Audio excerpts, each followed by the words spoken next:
आखिर उन बच्चों का क्या होता है, कहाँ जाते हैं जिनके आकस्मिक मृत्यु होती है, अर्थात ऐसे बच्चे जो जन्म लेते ही या कुछ समय बाद खत्म हो जाते हैं या गर्भ में ही खत्म हो जाते हैं। ऐसे बच्चे ना तो अधोलोक जाते हैं, ना ही मृतक लोक में भटकते फिरते हैं और ना ही उनका पुनर्जन्म होता है। तो आखिर वहाँ कहाँ जाते हैं, कि किस जगह पर जाते हैं, कौन सा उसका विशेष स्थान है जहाँ पर वह जाते हैं? क्या वह स्वर्ग जाते हैं या फिर नरक जाते हैं, कहाँ पर जाते हैं? इसी के विषय में हम देखने वाले हैं। जैसा कि अन्य धर्म ग्रंथों में कहा जाता है कि जिसका देहांत हुआ वह फिर से जन्म लेकर आएगा, अर्थात उसका बार बार पुनर्जन्म होता है। मगर ऐसा कुछ नहीं होता है। मनुष्य का जन्म एक ही बार होता है और फिर मर जाने के बाद उसका आत्मा और प्राण न्याय की बाट जोता है, इंतजार करता है कि उसका न्याय हो करके। इसी तरह बच्चे जब माँ के गर्भ में होते हैं या बन रहे होते हैं तभी से उसमें आत्मा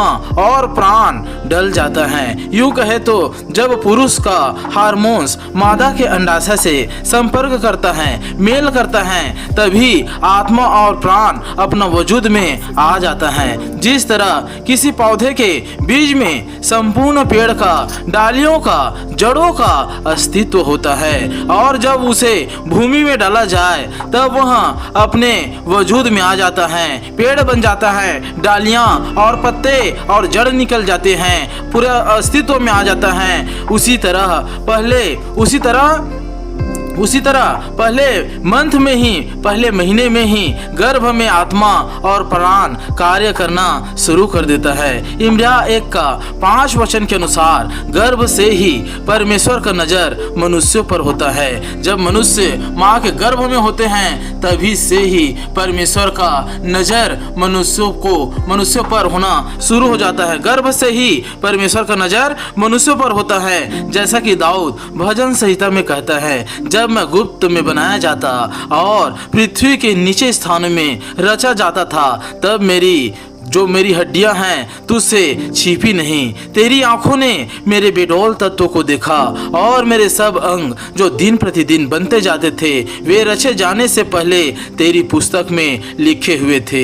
यहाँ पर साफ साफ कह रहा कि रचे जाने से पहले तेरी पुस्तक में लिखे गए हैं। अब समझ लीजिए कि जितने बच्चे माँ के गर्भ में रहते हैं उन सब की बातें और उन सब के कार्य का वर्णन परमेश्वर पहले से लिख कर रखे हुए हैं। अर्थात परमेश्वर हमें उस दिन से जानता है जब हम माँ के गर्भ में एक दिन के थे, अर्थात जब नर का हार्मोन्स और मादा का अंडाशय आपस में इकट्ठा हुआ तभी से वह जानता है। अब ऐसी दशा में जब किसी का गर्भपात होता है या कोई जानबूझकर करता है या बच्चे कुछ साल तक जीवित रहते हैं, खेलते हैं, बढ़ते हैं और असमय में उसकी मृत्यु हो जाती है, ऐसे बच्चे परमेश्वर के पास शांति और आनंद के स्थान में, एक विशेष स्थान में जहां शांति और आनंद है वहां पर जाते हैं और वहीं अपने आयु को पूरा करते हैं। जितना यीशु मसीह जो परमेश्वर खुदा हैं, जो यहोवा परमेश्वर हैं, जितनी आयु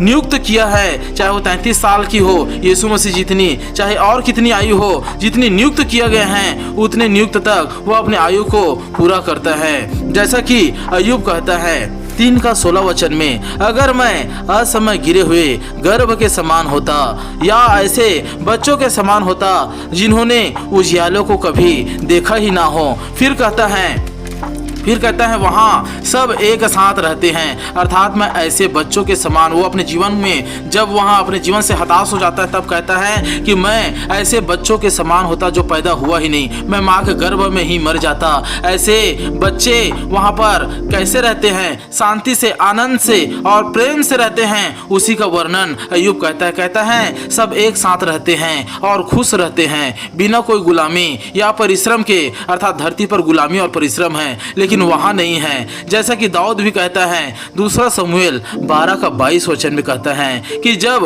उनका जो बच्चा है वह मर गया तब दाऊद कहता है मैं अब विलाप नहीं करूंगा क्योंकि मैं उसके पास जाऊंगा। अर्थात दाऊद को निश्चय विश्वास हो जाता है कि मैं उसके पास जाऊंगा, उससे मिलूंगा, उससे बातचीत करूंगा और उसे गले लगाऊंगा। उसको पूरा विश्वास हो जाता है लेकिन वह मेरे पास अभी नहीं आ सकता, इसलिए वह विलाप नहीं करता। वह बच्चा परमेश्वर के के स्थान में चला जाता है। वहाँ उसी की तरह और भी बच्चे हैं जो दिन दिन बढ़ता रहता है। संसार में चाहे किसी का भी बच्चा हो, कोई भी धर्म का हो, कोई भी मजहब का मानने वाला हो, उसका भी बच्चा उसी स्थान में अर्थात मसीहा के पास ही जाते हैं। और जब सबका न्याय होगा तो उनके भी न्याय होगा जिन्होंने उसे गर्भ में ही मार डाला और संसार में उसे आने ही नहीं दिया, या किसी गलती के कारण आकस्मिक उसकी मृत्यु हुई है। जो उसके जिम्मेदार है उसको सजा मिलेगी।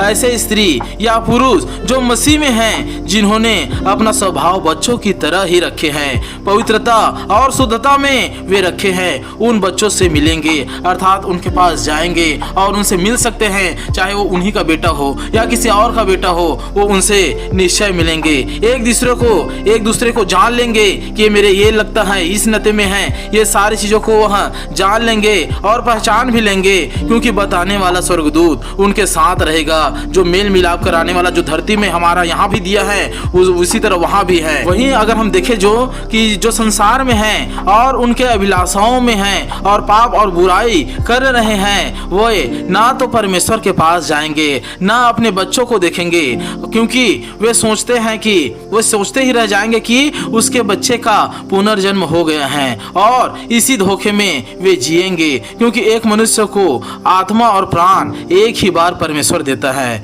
हो सकता है कि उसी के रंग रूप में कोई दूसरा बच्चा पैदा हो, मगर वह बच्चा नहीं रहेगा। जो चला गया है वह मसीहा के पास ही जाएगा, क्योंकि उसने कहा है बिना मेरे द्वारा कोई स्वर्ग जा ही नहीं सकता।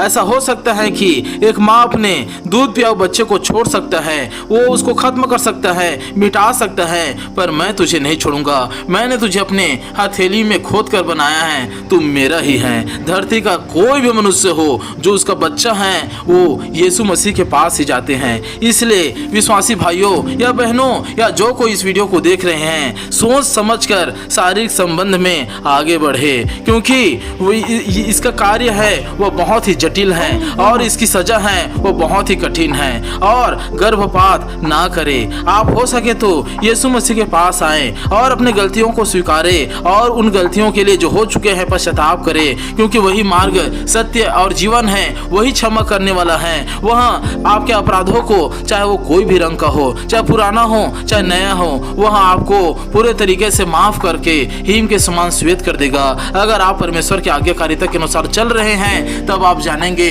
कि आपके जीवन के क्या गुनाह हैं जिसके वजह से आप मिसकैरेज कर दिए या बहुत से और गलती कर दिए हैं। God bless you all.